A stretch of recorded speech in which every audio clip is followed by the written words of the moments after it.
consensus before the first fight was that Griffin was simply more trash than Roy Jones compactor. Roy Jones is a 5-to-1 favorite to prove that that was true the first time. It would be true again the second time. And of course, Griffin believes that he thrives and will continue to thrive on being underestimated.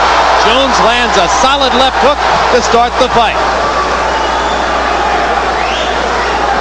Let me tell you, that first left hook hurt Griffin. And so does the second one. And Mercanti calls it a knockdown, saying that only the ropes kept Griffin up. And go.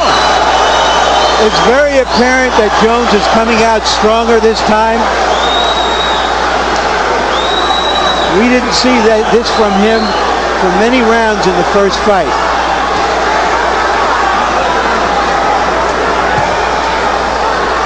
So now Griffin, hoping in the back of his mind that Jones, by being so aggressive, will create opportunities for him. Montell's a classic counterpuncher. Jones is looking for a first-round knockout. He's not trying to set anything up with the jab, just firing power punches.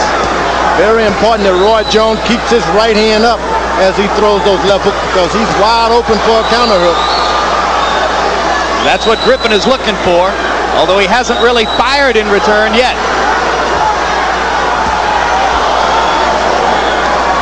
That's the first one he stopped. Let's go. Roy has had a reputation of not taking chances, not wanting to get hit. He is taking chances, sticking his chin out there now. The one thing about Roy Jones, you're going to land those big shots early in the first round. Go back to the body to make sure that this guy is not able to get his second win on you later on. Griffin shying away from the left hook feint there. Obviously, and for good reason, extremely cautious now about Roy Jones's left hook leads. Jones lands another left hook there.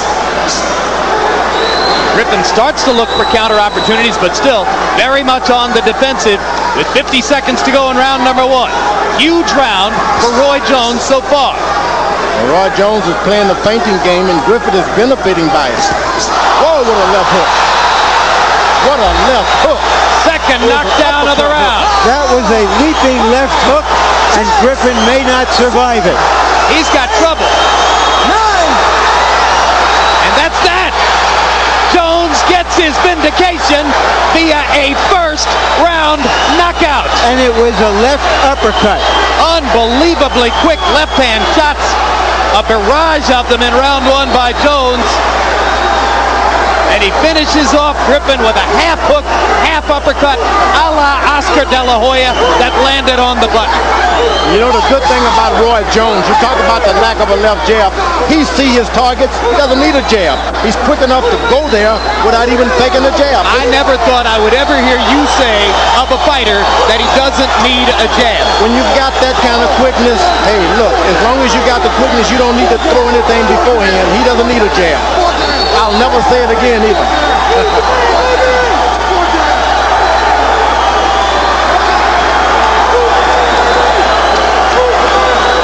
This is well deserving. No one has done that to Griffin before.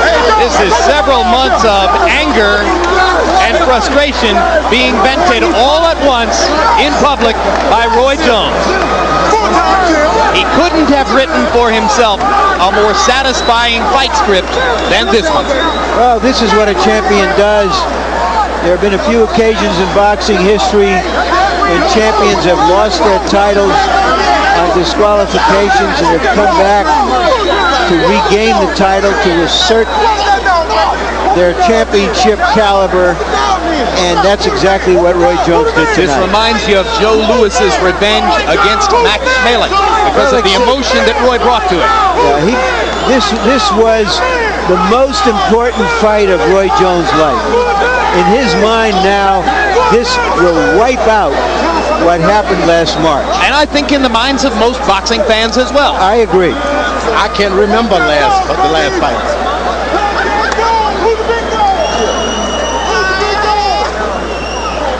All right, here's the first punch of the fight that hurt Griffin.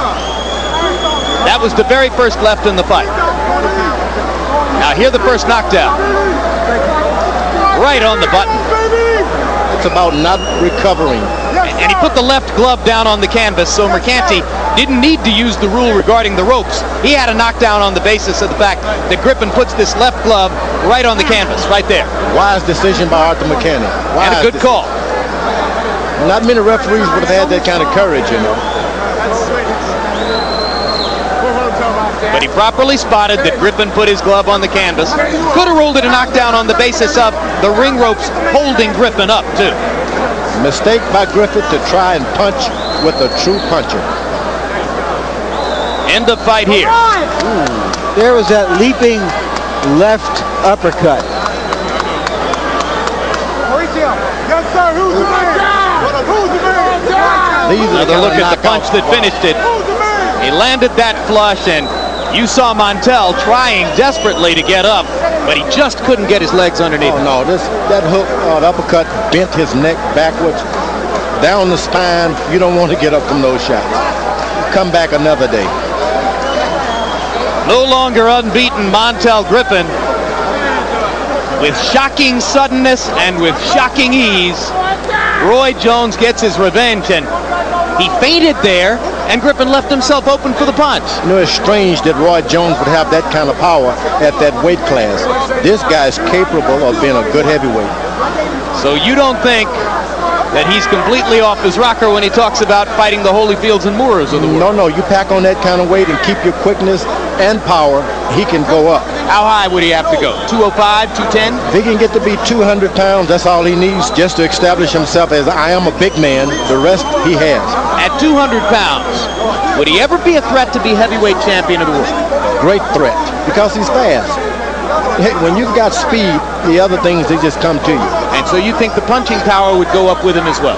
No doubt about it, because you get the right conditioner, you get you in the proper shape, you get the proper sparring, he can do it. I was shocked that he could do that to this guy who's fought guys 180 and 185 pounds throughout his career, Griffin has. What about trying to take punches from punchers like Moore and Holyfield?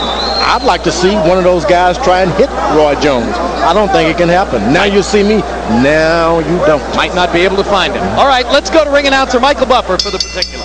Ladies and gentlemen, referee Arthur Mercanti calls a halt to the bout at 2 minutes and 31 seconds of round number 1 following knockdown number 2. The winner, now a 4-time world champion, and once again the WBC heavyweight champion of the world, Roy